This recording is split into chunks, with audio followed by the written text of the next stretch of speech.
حضرت نوح علیہ السلام کی بعثت سے پہلے تمام قوم خدا کی توحید اور صحیح مذہبی روشنی سے یکسر ناآشنا ہو چکی تھی اور حقیقی خدا کی جگہ خود ساختہ بتوں نے لے لی تھی۔ غیر اللہ کی پرستش اور اصنام پرستی ان کا شعار تھا۔ حضرت نوح علیہ السلام نے اپنی قوم کو راہ حق کی طرف پکارا اور سچے مذہب کی دعوت دی، لیکن قوم نے نہ مانا اور نفرت اور حقارت کے ساتھ انکار پر اصرار کیا۔ امراء اور رؤسائے قوم نے ان کی تکذیب اور تحقیر کا کوئی پہلو نہ چھوڑا اور ان کے پیرووں نے انہی کی تقلید اور پیروی کے نبوت میں ہر قسم کی تضلیل اور توہین کے طریقوں کو حضرت نوح علیہ السلام پر آزمایا۔ انہوں نے اس بات پر تعجب کا اظہار کیا کہ جس کو نہ ہم پر دولت اور ثروت میں برتری حاصل ہے اور نہ وہ انسانیت کے رتبے سے بلند ہے، اس کو کیا حق ہے کہ وہ ہمارا پیشوا بنے اور ہم اس کے احکام کی تکمیل کریں۔ وہ غریب اور کمزور افراد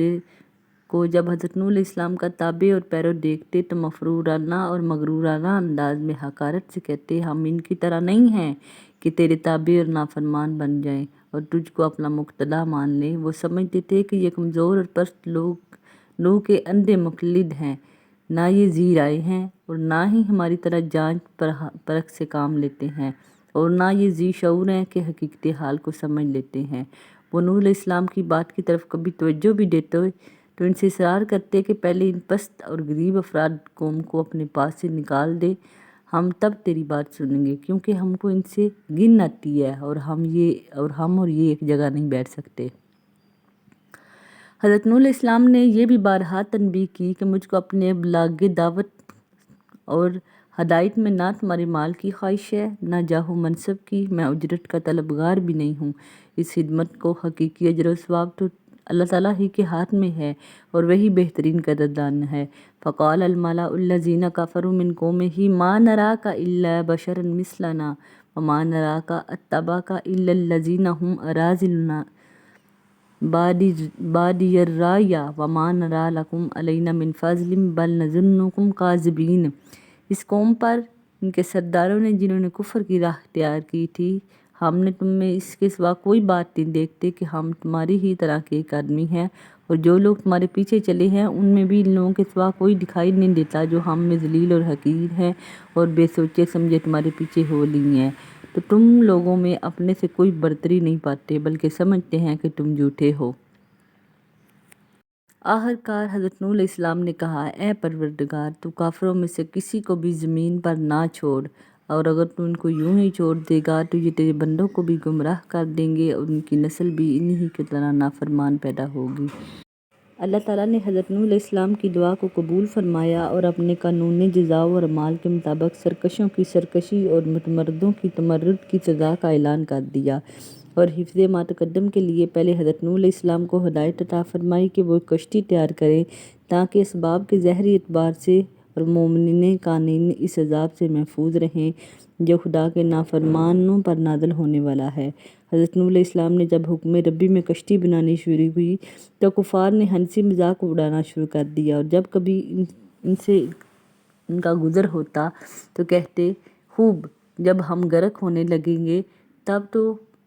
اور تیرے پیروکار اس کشتی میں محفوظ رہ کر نجات پائیں گے۔ کیسا احمقانہ خیال ہے۔ حضرت نوح علیہ السلام بھی ان کو انجام کار غفلت اور خدا کی نافرمانی پر جرأت دے کر انہی کے طرز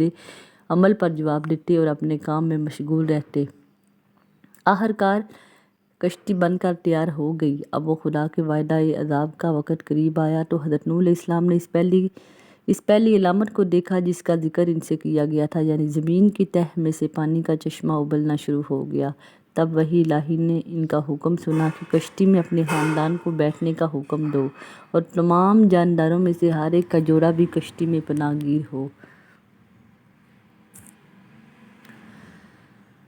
اور وہ مختصر جماعتیں جو تجھ پر ایمان لا چکی ہیں کشتی میں سوار ہو جائیں۔ جب وحی الہی کی تکمیل پوری ہو گئی تو اب آسمان کو حکم ہوا کہ پانی برسنا شروع کر دو، اور زمین کے چشموں کو امر کیا گیا کہ وہ پوری طرح ابل پڑیں۔ خدا کے حکم سے یہ سب جب کچھ تیار ہوتا رہا تو کشتی بھی اس کی حفاظت میں پانی پر ایک مدت تک محفوظ تیرتی رہی،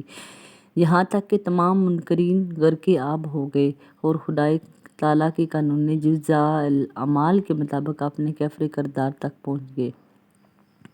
اچھا، اس کشتی میں ایک یہ مقام خاص طور پر قابل ذکر اور قابل توجہ ہے کہ حضرت نوح علیہ السلام کا جو بیٹا ہے اس کو اپنے بیٹے کی نجات کے متعلق سفارش کی اور خدا تعالیٰ نے ان کی سفارش سے روک دیا۔ وَنَادَى نُوحٌ رَبَّهُ فَقَالَ رَبِّ إِنَّ ابْنِي مِنْ أَهْلِي وَإِنَّ وَعْدَكَ الْحَقُّ وَأَنْتَ أَحْكَمُ الْحَاكِمِينَ۔ اس آیت میں یہ بتایا گیا کہ حضرت نوح علیہ السلام نے حق تعالیٰ نے یہ فرمایا تھا کہ تم اپنی کشتی میں جو اہل نجات کے لیے تیار کی گئی ہے اور اپنے اہل کو بتاؤ، لیکن تمہارا پورا کنبہ نجات یافتہ نہیں ہے، بلکہ بعض ایسے بھی ہیں جن پر خدا کے عذاب کا فیصلہ ہو چکا ہے، کیونکہ حضرت نوح علیہ السلام اور اپنی بیوی کے سابقہ کافرانہ عقائد و اعمال کی بنا پر اس سے مایوس ہو چکے تھے کہ وہ خدائے برحق پر ایمان لائے گی اور توحید کی بات پر لبیک کہے، اس لیے استثناء کا مصداق صرف اسی کو سمجھے تھے، اور بیٹی کی محبت میں یہ خیال کرتے ہوئے کہ یہ نو عمر ہے، شاید کشتی میں مومنین کی صحبت سے فائدہ اٹھا کر ایمان لے آئے اور کافروں میں مجالس کے ذرات کو محو کر دے۔ خدا تعالیٰ کے ارشاد وَأَهْلَكَ سے فائدہ اٹھاتے ہوئے انہوں نے درگاہ الہی میں کنعان کی نجات کی دعا کی، مگر اللہ تعالیٰ کو اپنے جلیل القدر پیغمبر کا یہ قیاس پسند نہ آیا اور ان کو تنبیہ کی کہ جو ہستی خدا کی وحی سے ہر وقت مستفید ہوتی رہتی ہو، اس کو جذبہ محبت بدری میں اس قدر سرشار نہ ہونا چاہیے کہ وہ وحی الہی کا انتظار کیے بغیر خود ہی قیاس آرائی کر کے انجام تک فیصلہ کر بیٹھے۔ بہرحال حضرت نوح علیہ السلام کے سامنے یہ حقیقت آشکار ہو گئی کہ وعدہ نجات کا منشا نسل و خاندان نہیں ہے بلکہ ایمان باللہ ہے۔ تو کوہ جودی جو ہے وہ حضرت نوح علیہ السلام کی جو کشتی ہے، تورات میں جودی کو ارارات کے پہاڑوں میں سے بتایا گیا ہے۔ جب کشتی اس مقام پر پہنچی تو پانی آہستہ آہستہ خشک ہوتا گیا اور ساکنان کشتی نے دوسری بار امن اور سلامتی کے ساتھ خدا کی سرزمین پر قدم رکھا، اور اس بنا پر حضرت نوح علیہ السلام کا لقب ابو البشر ثانی یا آدم ثانی مشہور ہوا، اور غالباً اسی اعتبار سے حدیث میں ان کو اول الرسل کہا گیا ہے۔